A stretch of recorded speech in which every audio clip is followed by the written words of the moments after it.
Today on the All Chill, No Shill podcast, we have Gamabunta, Chief Game Design Frog.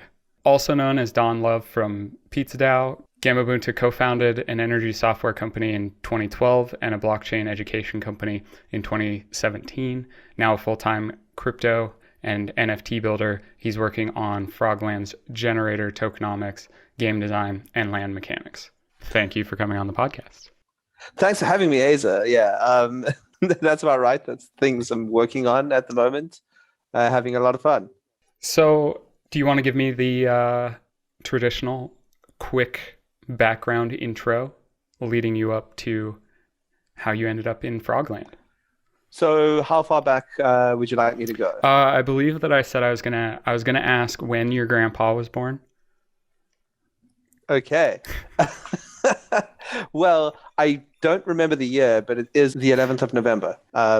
We don't And I we know don't that actually have to because go quite that far back. I know, but funny Good. you should say that because I was actually born on the same day as my grandfather, Oh, also 11th of November. well, that's not Um, fair. That was a softball question then.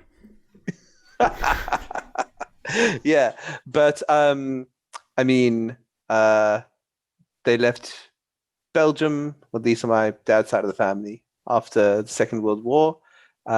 Were in Congo for quite a few years, and then ended up in South Africa, in Cape Town, and that's where I was born and grew up. Is Cape Town, South Africa. By mid-20s, was chilling out. Taught English for a year in Malta, then went back to South Africa.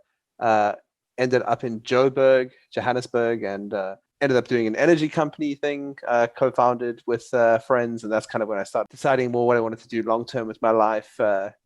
Still having fun, but getting more serious about it.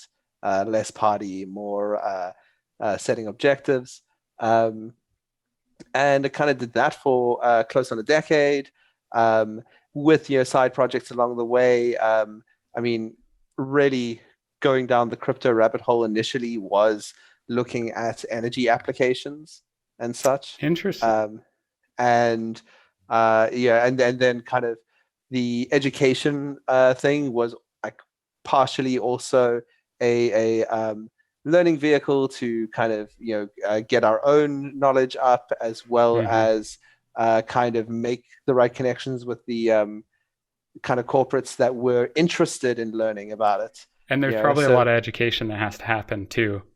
yeah, I'm sure it's a snowball effect. Like there's a lot of things that seem disjointed, but it's like, oh yeah, the people you're pitching to, they don't have a background in it. You've got to get good at teaching people, and once you can teach executives about something, then you start looking around and you're like, we have a lot of resources that the general public probably could benefit from. I, exactly. So the whole thinking there was, you're kind of like, hey, we'd like to work with some customers in this space, but like we have to create our customers. So how about we Hmm. teach them? And then when they want to have somebody to work with in the space, like it's like, hey, You guys are the well, experts.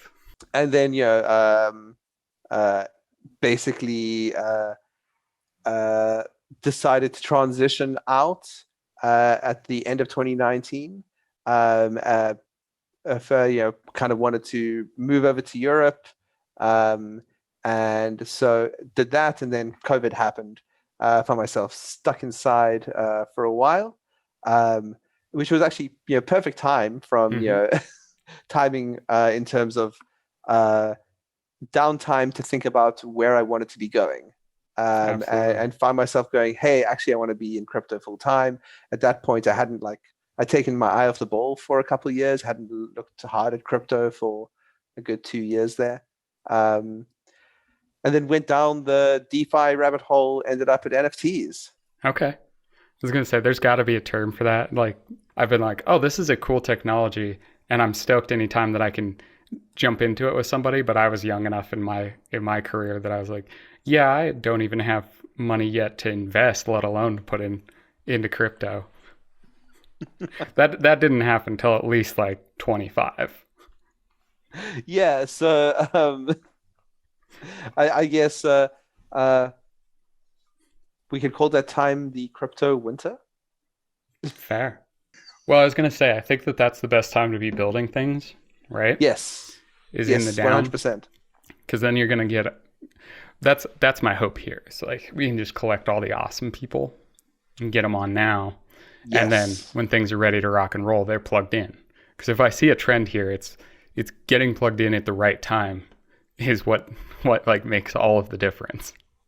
I mean, I think that's something we've done super success. Something I'm very happy with Frogland is I think we've attracted really cool people who are here for good, interesting reasons, and I mean, who don't fit the model of what you see in a lot of projects as like mercenary capital. Yeah. Like there's nothing wrong with flippers and degens. It's just, what is the ratio of Yeah. those people to people who are there for, fundamentally loving Yeah, and the the idea. intention too is like my timeline on the project is not like, oh, how do I get out in 3 days and make a profit? Like mine is like even what attracted me to Frogland was I was looking for a project to like be in for my NFT like community experience Right. or whatever. And we kind of chatted a little bit like earlier on the like NFT tips side of things, and we both kind of got reinvigorated through probably Clubhouse. I was a quieter person. I should have gotten engaged sooner, but it sounds like you ended up back in it in right the spot to kind of bump into some really fun going ons.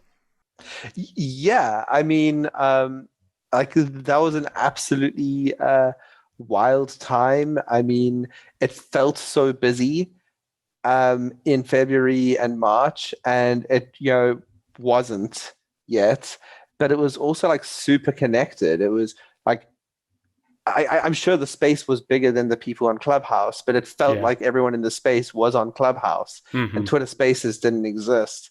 And I still prefer a bunch of things about Clubhouse to Twitter Spaces, but unfortunately, Twitter Spaces is just where more people are. It's Yeah.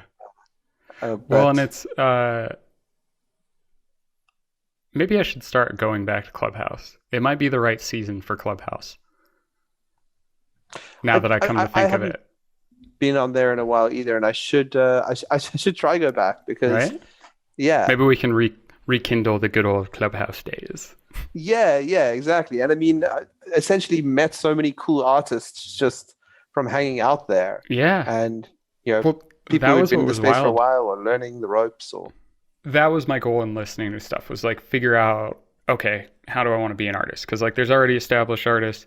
So I was like, okay, definitely thinking about it, but I don't know if I want to go community direction or like solo artist direction. And I was like, well, I have zero, like as a photographer, I have zero Twitter followers. So the solo direction probably going to be kind of dumb. Ed popped into a random Clubhouse, and that was where I like heard about it and was like, just kind of an offhand remark of like, oh yeah, we have like a thing we're making people fill out to do their backstory of like what their notorious deeds are going to be. It's like no big deal. And then he just left. That's the first project that I've heard about a lot of projects. That was the first project that I was like, this feels different right off the bat, and I want to go see what the hell he's talking about. And then now we're here. really cool. From your title, we have Chief Game Design Frog. That would probably speak to a bit of passion around game design or game theory. Do you have any of those? So I've usually been more of a consumer of games. I guess one place that specifically deviates is DMing in D&D for some friends. Oh, gotcha. So yeah, we've been doing that for a while. In terms of then kind of landing up in the role I have. Mm-hmm. That's largely a matter of I've always been a massive consumer of games, and I have a good understanding of the technical side of the blockchain specifics and mechanics, while also being very familiar with a broad range of like game mechanics, etc. And yeah, actually an interesting like side passion. I've been consuming game design content for years on the side. So are you talking like game maker YouTubers? Or are you talking like yeah. Like okay. extra credits is one really good example where I've just always enjoyed consuming that. But yeah, I guess that's how I've ended up in that role. But been consuming games since was 6 years old, I guess, in a Yeah. broad range. So what are you excited about? I mean, oof. I guess lots. Some of the things that excite me the most are, things that are far out. I'm very excited about the close stuff because I want to see how people respond. And then obviously, the further out we look, I'm super excited to actually see the 3D world take shape because of very much the maturation and fullness of the experience. I guess to get more specific, I'm super excited about us getting to the point of releasing builder tools. Mm, Because I I'm think also excited. the best way to fill the world with variety, wackiness, interesting stuff, and creativity is to empower the community to make what they want. Hmm. And obviously balancing that with, us building all sorts of things as well. But yeah, so there's that kind of Yeah, I mean uh, when you look at game culture too, like modding culture is such a yeah, huge part of making a game feel like lived in, if that makes sense. completely. I mean, and you get a huge range of mods, and like some more technical, some less. I mean, Hmm. mods gave us tower defense games. Mods gave us Dota. Um, Mods gave us people playing Legend of Zelda, where you ride your horse as Thomas the Tank Engine. Uh, Thank you. Yeah, it's I'm excited to start seeing that side of the builds because I know that there's so many people that are still really excited, but I remember so many of our like first conversations in the Discord were so based around what we were excited to build once we had the ability to build. And that's I think that like we kind of talked at a couple of points. There's some really awesome people that have collected around the project. And there, I think that once we get to the building point, like I think there's a lot of builders in our Discord. Like I don't know a lot of, like, I don't know if artists don't consider themselves builders or not, or like creatives. I always kind of look at it as like building is not like it's a creative term to me. It's still creating something from nothing. Um, mhm. yeah, but I think that like game building, I'm excited to play, but I'm excited to like sandbox and build. Like I would Yeah. probably enjoy that as much as I would like playing through. Well, so I mean, I guess I'm yeah, particularly excited about that stuff because that's what's going to uh, really fill the world, make it feel lived in, and give a lot of variety. Um, and I guess that's also uh, another reason why I really like the idea of movable lands is it inherently, brings in an element of decision and Consequence, early on. Yeah, and where people are uh, choosing to do something, A or B or C, which is to do nothing. which Is is still also a just a choice. choice. Yep. Yeah, exactly. Yeah. I could and- riff on the personal decision part for a minute. I have an absurd amount of my writing goes into like trying to explain the power of choice. It all gets Okay. trashed, but one day I'll And have a good thought on so, it. do we have free will, Hazer? Um, so I think you can choose to have free will, but I mean, you also live in a world that is still based off of constraints. But I don't think there's anything like, okay, in our world, I don't think that there's anything keeping a lot of people from choosing option D, which is like, oh, there was a system set forward with these expected outcomes, and this person is an outlier, so they chose D and walked away from the project, walked away from their job, did whatever, like unexpected outcomes. But I think for the majority of people, maybe even modders, are option D. Like, no, I didn't want to do A or B, so I built a mirror of it, and built my option, or whatever. But yeah, I don't know. Free will, yes, but it depends on if you're working within a framework that's multiple choice or not. Okay. So I love the level of thought you gave the answer there. And uh, I guess there's a few things, and this is one of them where I'm kind of like, I'm not sure, maybe not, but it behooves me to act and think and feel like I do.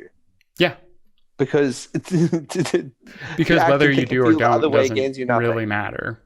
Doesn't really matter, and feeling the empowerment uh, makes me happier. Yeah.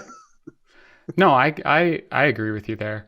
I think that's one of the series that I'm working on is like intentionally incomplete. Um, and it's a weird concept to be like, all right, I'm gonna give somebody a sculpture that's like intentionally not finished. And it's not like, oh, you need to do the sanding or like you need to do the grunt work. Like I'm gonna do the grunt work. But there's gonna be a key component to it that is like, yeah, I'm not gonna give you the instructions. I'm just letting you know that this is not completed. And if you cut this wire, you do this modification to it, like then it's as complete as it needs to be. And you've made your choice whether it's to complete it or not complete it, because by doing nothing you've not completed it, by doing something you've completed it. And so like, yeah, there is that weird illusion of like you do have the choice to do something or not do something, but like the outcome is still like the outcome doesn't change necessarily just because you've done something. It just, you can be a part of it or you can choose to like not be a part of it. So I mean, that makes me think of, I don't know its name, but there's like a Japanese temple that is like supposedly very beautiful and symmetric, and I remember seeing pictures of it, and I can't remember the name, but it's probably easy to Google. Yeah. And it's this beautifully intricate and like symmetric layout, except for this one pillar which is in the wrong place. And like the kind of whole message is meant to be like, hey, it's never quite finished. There's Yep. always more to do. Yeah. Well, and it's I think the other part of it too is like I will never like if you gave me something, I would keep tinkering. That's the problem. Like if I don't have a deadline or a reason to get something out, I will keep redoing it, because like I will make a decision, I'll go follow that decision, and then instead of just being like, okay, I can stop now, I'm like, okay, I want to make another decision, because it feels like I need to continue to refine things, but I don't need to continue to refine things on the same product, if that makes sense. Yeah. So like I need get to you. start a new thing and then take that knowledge and implement it anew, not just keep looping back and forth on the same sculpture, going from like sanded finish to like polished finish.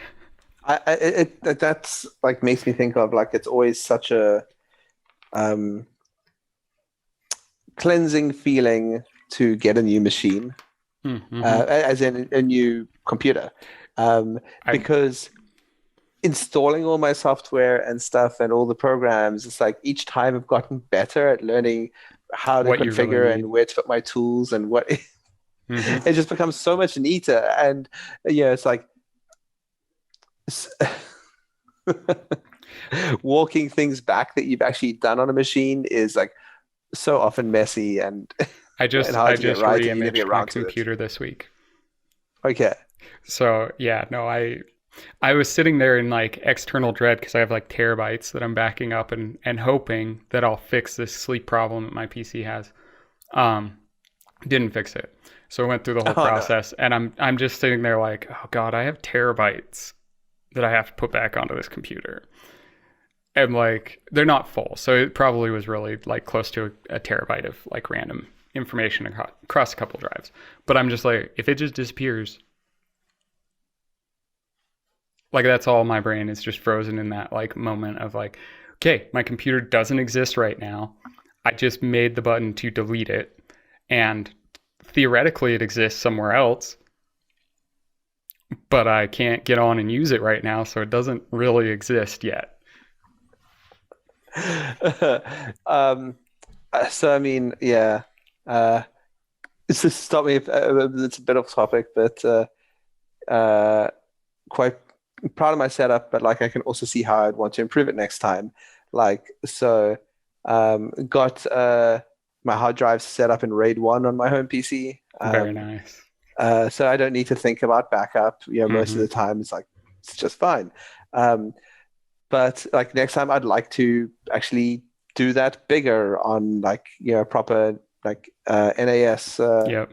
NAS system. Yeah, mine is like a collection of different sizes over the years of backup drives. And so I finally like my big step towards consolidation was like put them all in a hot swap bay. So like get rid Okay. of the shells of all the old like standalone, drives that needed Yeah. their own power and everything, and then just get it into one module. I could set it up as an array, but like none of them are the same. So like it might be a 3 terabyte drive, it might be a 6 terabyte drive, it might be a 5 drive like terabyte drive, which is whatever the biggest terabyte drive I could afford whenever I hit the point of like, oh, my computer's completely full of photos or video and I need to just dump and wipe everything. And I feel like a lot of those ended up in like the same point as like you were saying, like some kind of big life like topic transition or something. Mm. But yeah, every time it just gets, because yeah, it just gets slowly better and better. The iterative process is not like, it's not fast, it's not clean. And I think that that's maybe part of the challenge is everybody wants to like see a finished, polished thing. But at the same time, you have this pressure to like not experiment and show, like, you know what I mean? Like not play because there's Yeah. almost the already, like, oh, we put something out, that's what it's going to be, or somebody's going to be unhappy. You know what I mean? Yeah. I mean, I can't remember exactly the phrasing I saw and where I came across this, but it's the idea of what do you think is going to make you better? Um, Spending 100 hours, 1,000 hours on doing one thing, or whatever, 1 hour on producing 1,000 of Yep. something. So your role has been more stats based. Is that correct? Um, yeah, I mean, it's been a few things. Sorry, scratching my foot. Um, yeah, I mean, for the original NFTs, I did um, the metadata and the rarity, and so the stats stuff as well. Um, and then like there's a lot of uh, game design stuff and game mechanics that I've been working on. Um, and so in there, yeah, I guess there's some stats as well, but I wouldn't say I do stats. But yeah, I mean, The reason I ask is stats was one of the only college classes that was like in business school that I truly struggled with, but it was because our tests, um, like you couldn't work through the problems logically. So like we had one of those teachers that was like, I'm gonna put stats in the real world, and so she would like take equations, but then pair them to like skiing analogies. Like if it snowed X amount at blah, blah, blah basin, like, because it was a ski college or around a ski town. Okay.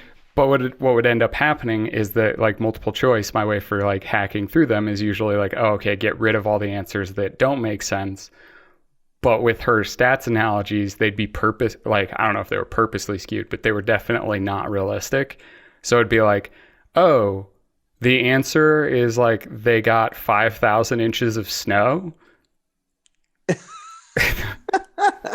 And so it always like screwed with me really, really hard. I always found stats interesting, and then like my wife does a ton of like they have a stats department, like data analysis for her experiments and stuff, where she goes and actually works with a statistician to like make everything make sense, make sure it's ethical, and Okay, cool. I mean, yeah. So I guess the only like true stats stuff I've really done was self-taught for interest, out of fun, like playing around with like Bayesian probabilities and stuff like that, just because it's good to to understand things like that. So yeah, I've worked with standard deviations and all that sort of thing, but really out of just self-interest. That's learning awesome. on the side. So what are you passionate about, like outside of like taking a step back prior to Frogland happening? Like what was your favorite thing? Like if you're geeking out in a conversation or you're just going like way into it, what would you say that's around? Okay, I mean that's hard. Okay, because although I certainly have some hobbies and stuff, and I'll jump into what some of those are. At the same time, I'm somebody who has a deep enough interest in a wide enough set of things that it almost sounds like I'm bullshitting that I'm actually interested in all those things. But you're good with me. You're fine, because that's. Oh no, I'm just saying. So picking one I'm is the challenge. In most things, although I've always enjoyed like jumping into like a bunch of computer science theory stuff over the last like 15 years.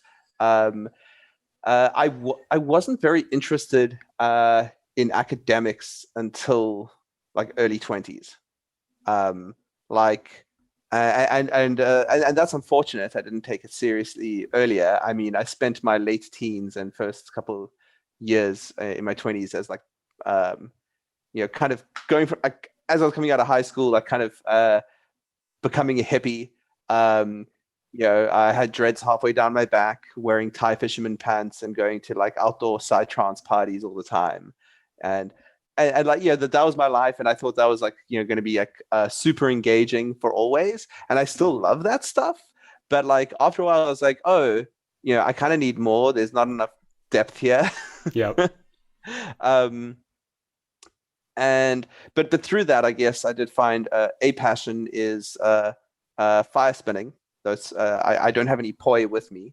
So hold up. I was under the assumption, I think, so I thought I was talking with Time Frog because this was a while ago, but did we have the conversation about festivals and fire spinning and stuff in the Naked Frog chat? Yeah, we may have. Okay. Because I sometimes I get...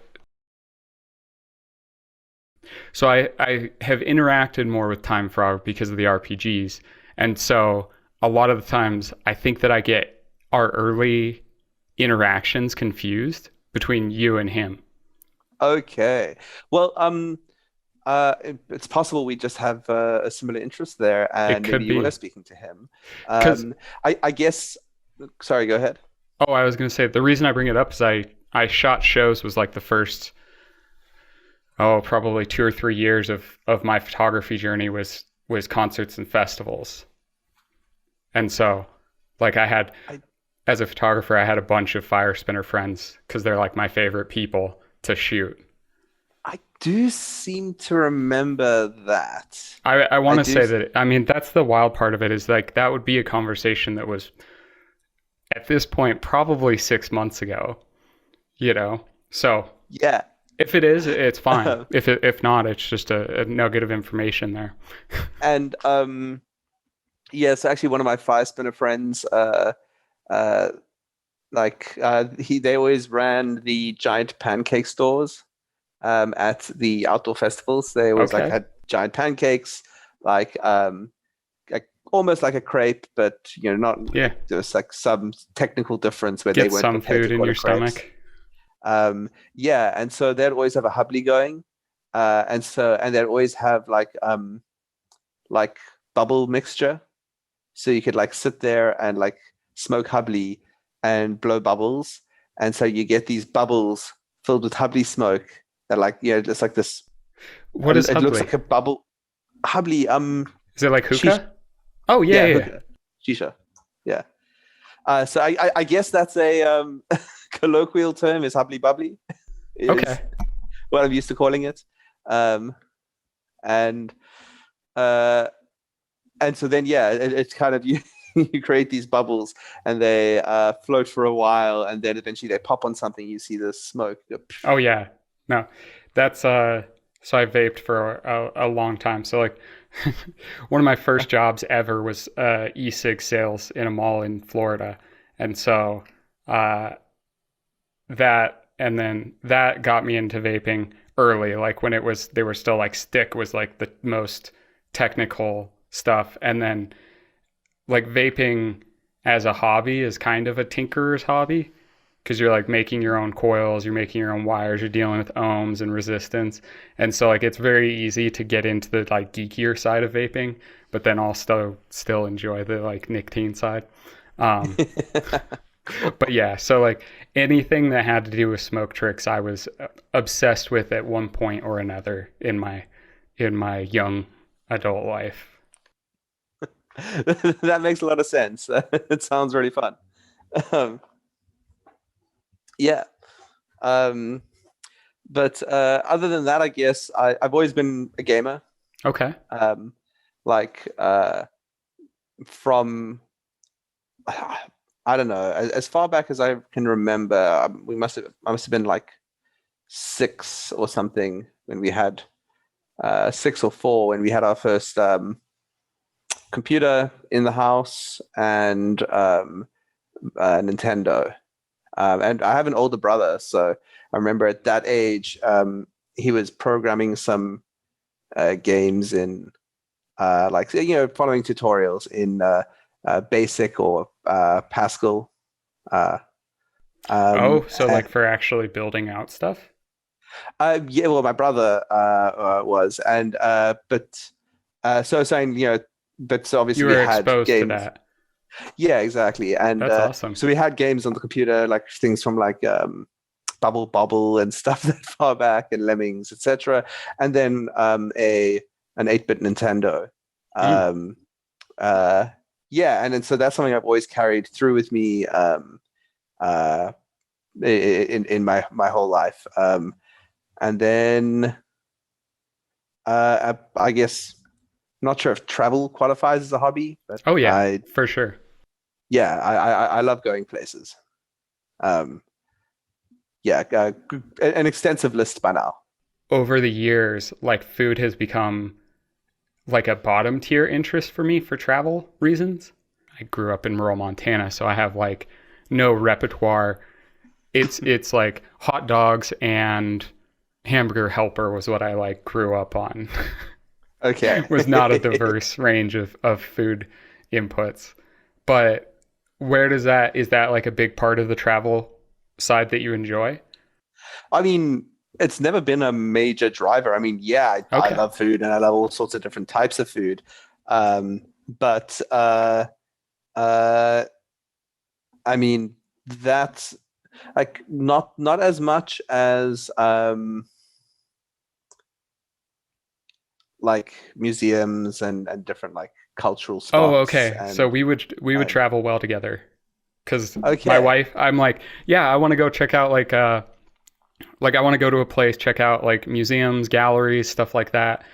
Definitely. And I mean, also, yeah, museums and such, and architecture in different places. I mean, I guess it's just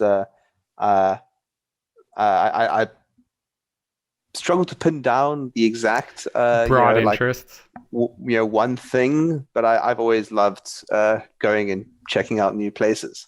I find it very interesting. I have two friends who are big history buffs, Okay. and it's really fun discussing with them, and learned a lot Yep. through them in terms of history. One, I guess it's almost become an integral part to his job. So one, it's just a side interest. And the other is a political risk analyst. Okay. So there was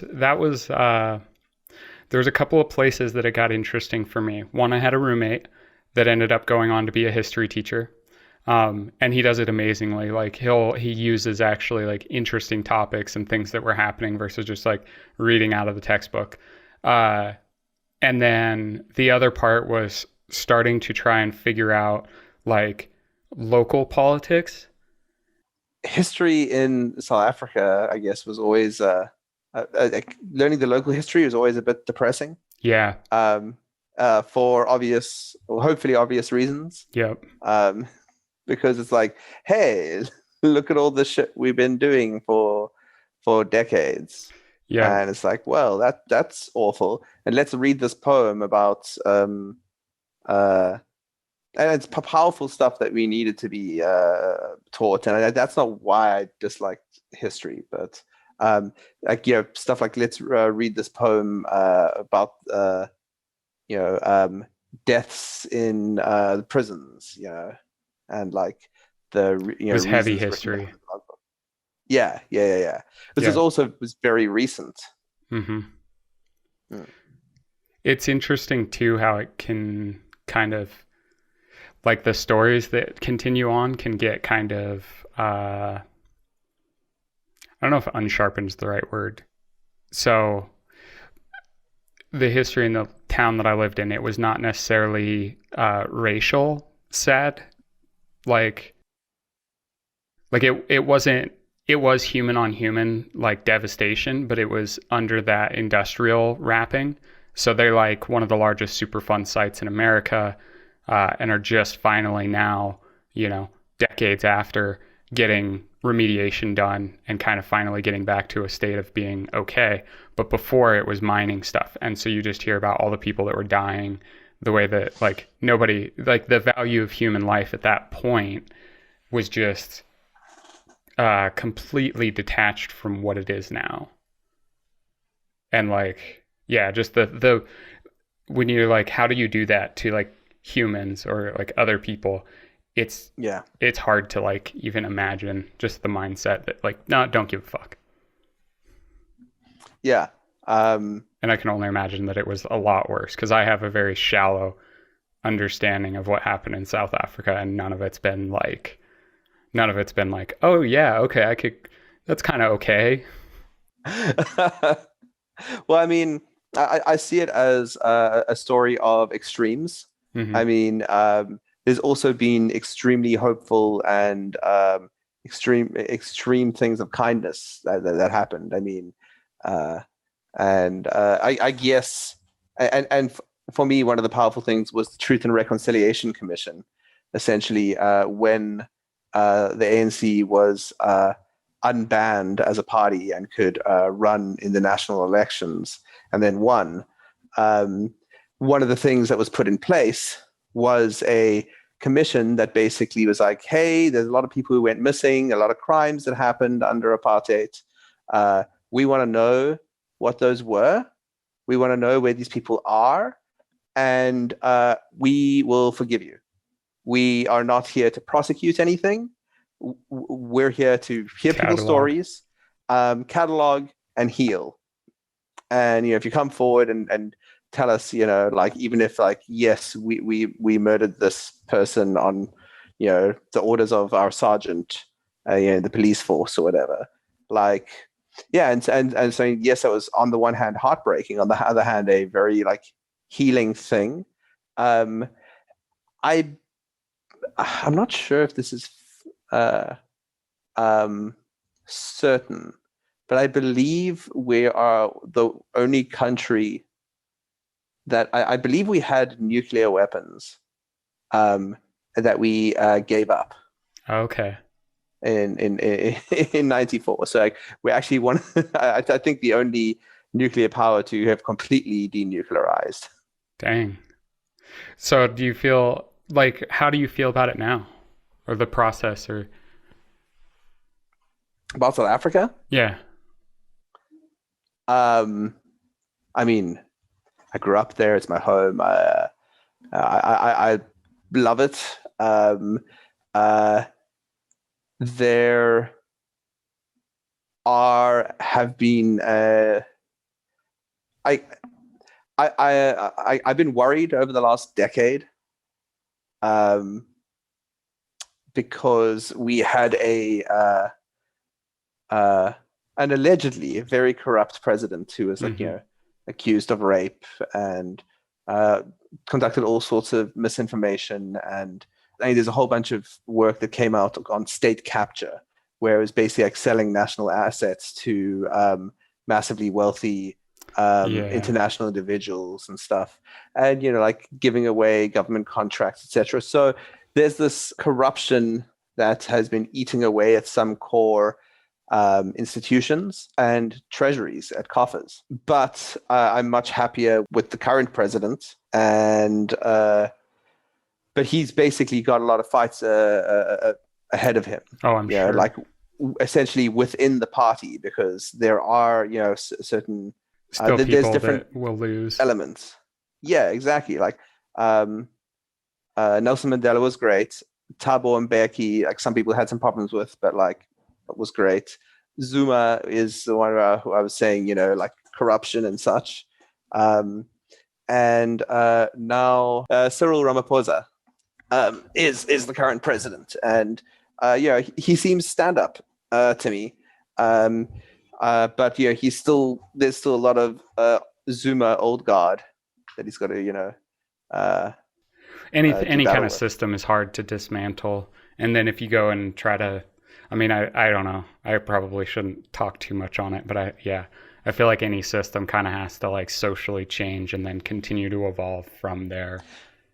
Well, yeah, I mean, exactly. I mean, uh, we're getting super off topic onto sensitive topics, but but yeah, I mean, okay, a lot of people unfortunately look at the crime in South Africa, and I mean, when I say people, I mean locals, and say like, oh, it didn't used to be so dangerous, back in the day or whatever, you Hmm. know, um, and it's like, oh, and these things worked more. And it's like, okay, first of all, if you're implying that there wasn't corruption under the apartheid regime, like there definitely was. There was massive corruption. And yeah, it's also easier to deliver services when like you're making the same amount of money and you only care about 10% of the population and Yeah. their quality of life. When you're concentrating your spending like that, then it's super easy. So um, There's no way any of this has like influenced your like interest or reasons for going into crypto, is there? oh, I definitely, of course. Um, I mean, South Africa has pretty um, so South Africa like is this mixture of first and third world.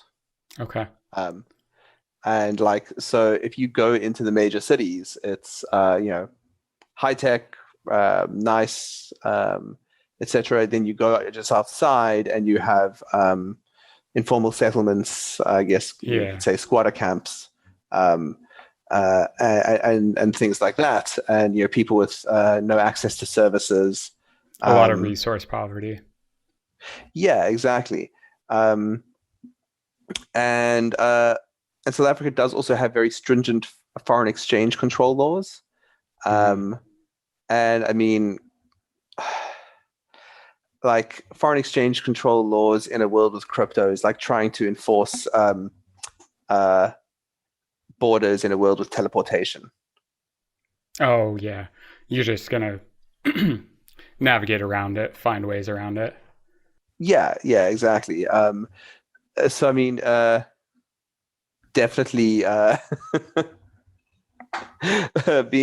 being from where I am has influenced, but I've always been somewhat what would you say? Tech forward. Yeah, and anti-authoritarian. I mean, I've Hmm. always uh, disliked being told what to do too much. So I have a like interesting question. I don't know if phrasing it is just going to be a dumb thing to do because I feel like this is going to have like a very solid answer. Maybe it won't. Uh, Cool. how did you not end up in a crypto rug type project? I mean, like, okay, well, firstly, if I identified something as a rug, I would have absolutely no interest. It just um, it's not worth it. I I just wanted to have fun and do cool things with cool people, um, and I guess that's how we all landed up at Pizza Dow first. Hmm. And that was very much a charitable um, endeavor. You know, it was very much like, hey, how can we raise money to like buy pizza for people, Yeah. random people in random places, and it doesn't have to be people who bought the NFT. Like we just want to feed people pizza Yeah. and pay pizza shops. Um, And so I and mean, not to discredit it, like that was a time where like anybody in the food industry was struggling. yes, exactly, and that kind of essentially got a whole bunch of people who are working hard on something in common, like to get to know each other over time, and kind of what we were pushing for, etc., such that that was going to filter out a lot of people, and then over time, some of us got to know each other better, and that's kind of how we landed up with the Frogland team. It was just hanging out in that community. We all gravitated towards each other, um, and then basically the idea came up, and it was like, okay, let's build a project and let it be this. Let it be this one. Yeah. I guess, does that answer the question? Yeah. Yeah, I think it Okay. does. I mean, I guess like my response with it is like I try to like psychologically it's interesting to me to put myself or even try to put myself in the mindset of somebody that's on like a rug project or a project that isn't longer term. And I know for me, like I would get way too bored of it way too quick to be able to like, and maybe that's why they're all short. But besides running from everybody, but yeah, it just like it seems like such a waste of life. Like our like you have this time on Earth, like you're gonna take it to hurt other people, not to like build something and be a part of something. Well, yeah, I mean, I see two uh, types of people there, and both are self-involved. Um, the one type of person would be the person who just doesn't give a fuck, you know, um, doesn't care that they're hurting anyone. Maybe even takes pride in it, like they feel like they're getting one over on you because they feel smart by making you being like, "Ha, see, you're stupid. You fell Yeah. for my," you know, that's a psychopath. Yep, I could see that. Then you get people who would be self-justifying in one way or another. They, not really mentally engaging with what they're Hmm. doing, or perhaps they're, some like level of narcissist. They see it from their perspective, and they just kind of gloss over The the other stuff. I can spend your money better than you can spend it mentality. I would put that in in psychopath, as in person who That makes explicitly sense. understands that they're scamming you, and Yeah. but then somebody else who's not thinking too hard about it, is, um, but and then I guess I guess there's a whole range of rugs. People use the term very loosely Yeah. these days. There's explicit scams, like of selling a promise with no intent to deliver on, Hmm. um, and like. there's nothing wrong with short-lived art projects if people Yeah. explicitly state that's what it is, or are careful not to promise anything more. Of course, the not promising anything more can fall into this dangerous category where like people know they're letting people think there's more to it, and they're but they're not like correcting technically them. clear. Yeah, exactly. And that's like, okay, technically you're clear, you're just a bit of a shithead. Yeah. Um, You and need, as my dad would say, they have some growing up to do. yeah, exactly. Um, and then you get sometimes people using the word rug for something that just like There was a failure. failed, Yeah. and like I guess depending on the context, that may or may not be fair. You Yeah. know what I mean? But yeah. Yeah, it's always fun to get another person's take on some of the different terminology, because like I was talking with Shrimp about it, I have a shorter window and I also didn't have any friends in crypto. And so not having a network inside of it, like the Discord is one of my biggest engagement points. And I mostly struggle on like Twitter and stuff to even stay informed, because I'm a like create first versus consume type person. And so I'm either like engaging with people for the most part, or I'm working on making things. And so it's cool to see like the different sides of stuff, and even see like watch things evolve a little bit without being like deeply into it. Like you asked how I was doing with the current market, and I'm like, well, I mean, I figured eventually it'd have to go down. Like if anything, I just wish that I had more cash on hand to like get into stuff, but like at the same time, I'm like, yep, just working on like doing the best I can with this, having fun conversations with people, and like hopefully it ends up leading to a spot where there's like, I don't know, it's kind of a connection thing too. My hope with this anyway is that like the people of the community get a chance to like meet you in a less formal setting, I guess, and Yeah. yeah, like get Like a feel for what like makes you tick, what you're that interested in. that's I mean, yeah, that generally sounds like a lot of fun. I mean, it's been really very cool actually getting more social in the crypto space, Yeah. because uh, I've so I've kind of like I looked in ages ago, then I got like more informed in 2016, 2017. Then shortly after that spun something up. But um really 2020 was the first time I kind of was getting a lot more actively involved in terms of actually investing and such. And then 2020, or end of 2020, beginning of 2021 with Clubhouse was really the big explosion of getting involved with a bunch of randoms in a community and That's building something together and stuff like that. Like before, it had always been like consuming, like watching some videos, going to some websites, reading some things. I was definitely And a Clubhouse lurker. Like when I'd be working in the shop or whatever, I just started listening to Clubhouse. And that's definitely like there was an interest in it, but I was like, this is a space that's like very detached from me. And the Clubhouses was definitely something I'm bad. I can listen to something for 3 hours or 4 hours and be fine with it. I know that there's definitely classification. There's a lot of people that can't do that.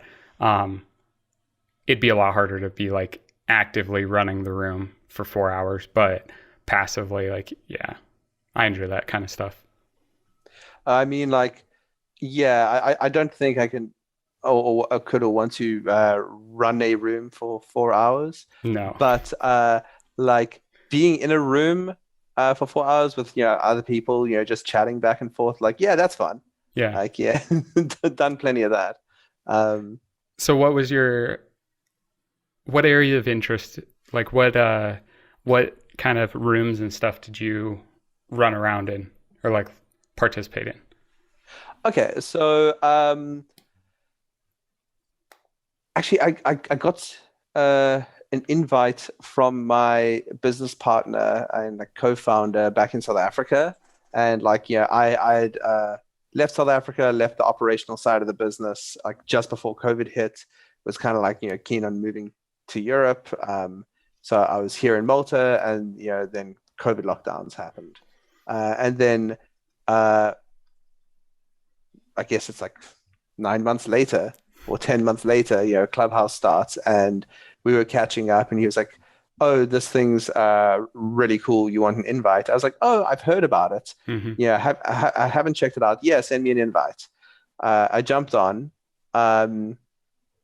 and immediately, actually, I put down interests, and one of the main ones I put down was crypto, and I started looking at the crypto rooms, and immediately I came across some of the NFT rooms, and I've been familiar with NFTs for a long time, but hadn't really done a deep dive in terms of actually like using them. So I mean, back in must have been 2017. I don't think it was 2018 when I co-founded like a blockchain education thing, which some other people are continuing with, and I didn't really continue on with it. Like we kind of put an initial curriculum together, and like different pairs of us delivered it, to different audiences a few times, and part of that was also going over things like crypto kitties, and then soon after that, I don't know if it was late 2017, early 2018, became familiar with Decentraland, which wasn't live yet, obviously. Okay. And we knew land token sale was coming up, and like we were speaking to the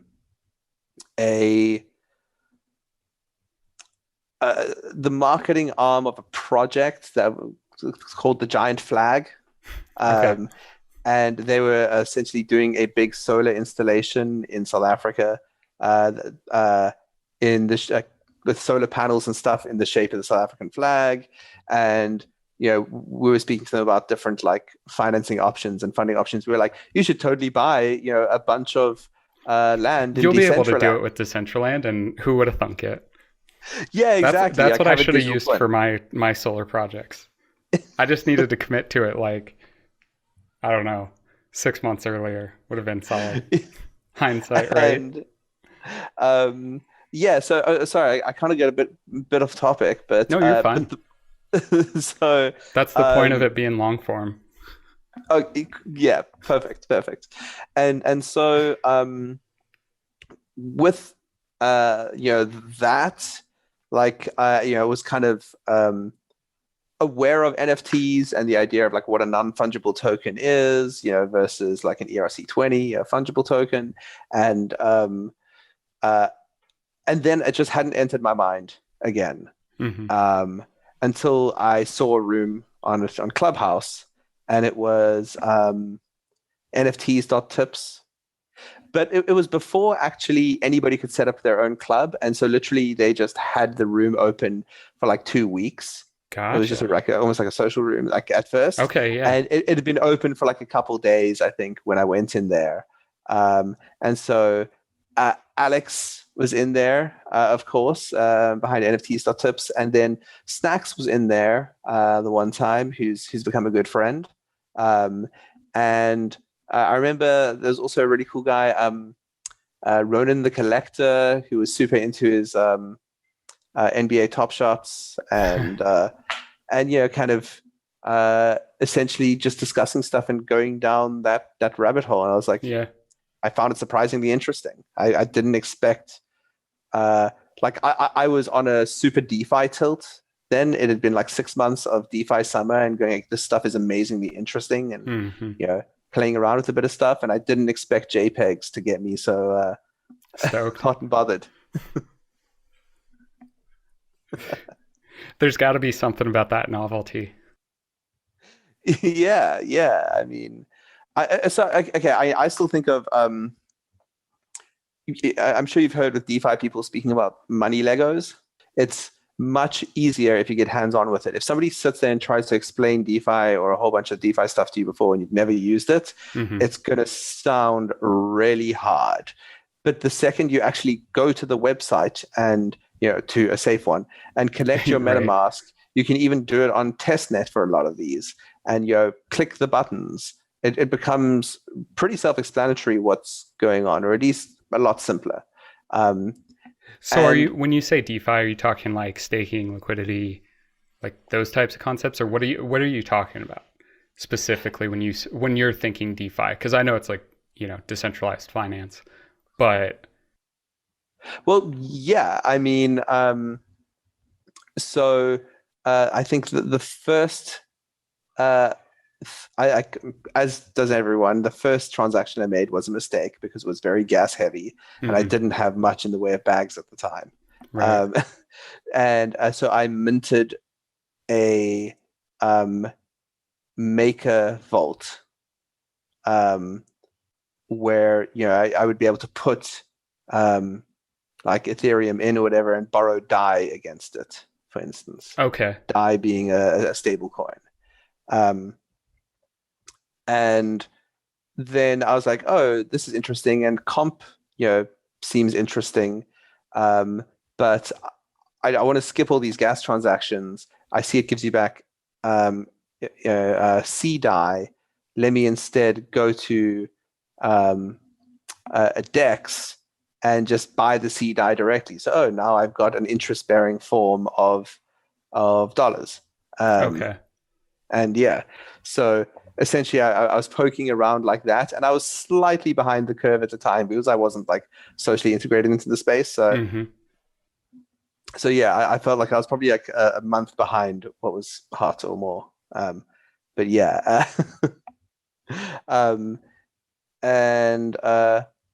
but I guess going back to the term of money Legos, just the idea there is essentially composability, that like if somebody else has built something, you don't need to build it. You can use their thing in your thing. Gotcha. Okay. And because smart contracts are open and permissionless, and so the idea there is like take something like a leveraged trading app. Okay. Well, what is leverage? It's really just trading with money borrowing. You don't have. Yeah. Yeah. So somebody else already has a borrowing and lending protocol. You don't need to build that part. Maybe you can just plug it into your app. Building on top of other people's projects, pulling their projects in. That's kind of money Legos. Okay. And so I still like the idea that NFTs are kind of culture Legos. All right. And it's much easier to form a community around a common idea with NFTs than with a coin. Yeah. Because with NFTs, not like there is commonality between a collection, but there is also variation down to the individual expression. So you can both feel part of a group and feel like you're individually recognized. Yeah. I think that's actually, much better than... I never thought of it as the evolution of communities in the digital space.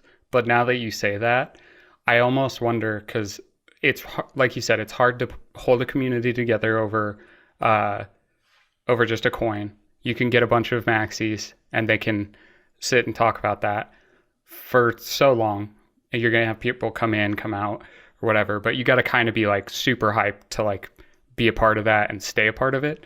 And then with the NFT side, I wonder if that's an evolution where it's a little more like sports teams, where it's like, oh, we have seasons, or maybe like times to get super, super into it, times where you can like relax a little bit, be part of the real world. And I wonder if I wonder what that evolution is leading to. Yeah, I mean, I think that makes sense to me. What the evolution is leading to, that's difficult. Well, okay, so not so much as not so much as like predicting the future of like what's going to happen, but like in breaking that down, is it looking for a better form of connection? Are we looking for Like, what is it that is pulling so many people that have a lot of similar interests and similar like mentalities into the same space? Well, so I mean, I do think it's an evolution of things we've had on the internet before. Um, you know, I mean, there's crossover here between NFT collections, between DAOs, and between social media platforms. Mm-hmm. And so one of the simplest kind of explanations of a DAO I've heard, which I liked early on, was it's like a Facebook group with a wallet. Okay. And that's not to say we like Facebook. And But it's a good analogy. yeah, and the simple addition of with a wallet actually like, makes a big difference. Mm-hmm.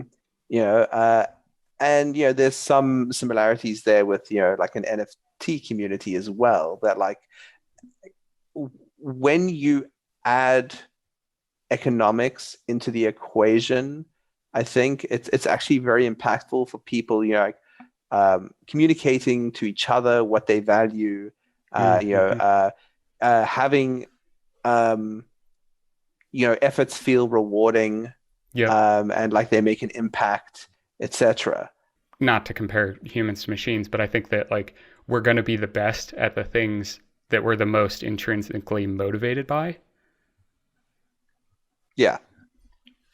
I mean, when you're passionate about something, you have a lot more drive. I mean, people aren't just looking for paychecks at the end of the day. People want satisfaction out of what they do.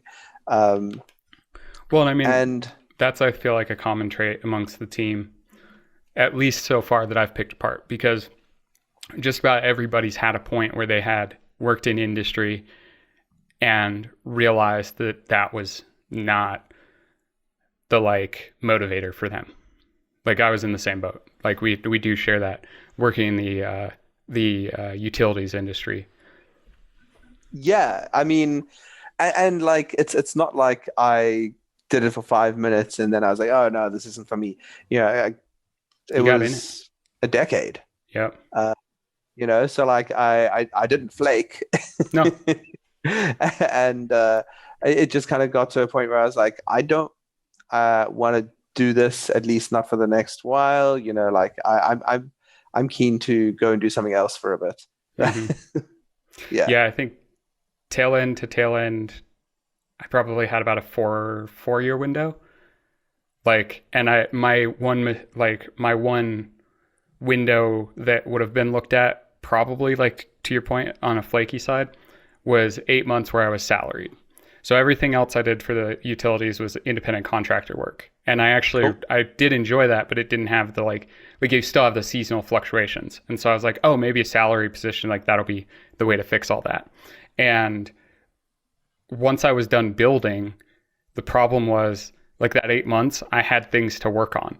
But after that 8 months, they still wanted me in the office the same amount of time, but I wasn't building anything. I was just operating the things that I built to run efficiently. So I had like if I was wanting to just sit back and like hold a shovel, so to speak, like I could have done that. That would have just driven me absolutely nuts. Yeah. I I get you. It's just because you want to build the thing doesn't mean you want to operate it. Mm-hmm.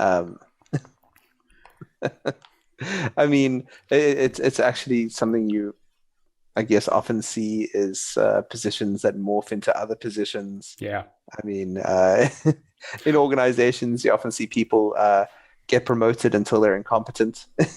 Yeah, exactly. Or even the same, you get people that are promoted because they're good performers. And so they get basically sidelined because they're in management positions, but they're like the people that would be crushing it at the technical side or at the actual job, but now they're not doing the job. They're managing 5 people that are doing the job. Yeah. And that's not always like a recipe for Like you're just, it's that side of, I feel like from being in the corporate structure, you're not looking for the qualities of a good manager. You're looking for who do you think does the best job currently in your group, or whatever. Yeah, it's a typical problem, and you see it in lots of places. I mean, yeah, I guess yeah, you see it in software as well. People who write really good code eventually getting promoted to a point where they're not writing code anymore. Well, I don't need to hold you up any longer because it's probably getting close to like, what time is it for you? Uh, yeah, it's 10 past 11. Oh yeah. See, for me, it's like, oh, it's like mid afternoon, so I will forget while I'm just hanging out down here. So thank you so much for coming on. It was great to Dude, chat. thanks for having me. It's been a lot of fun, and we must definitely do this again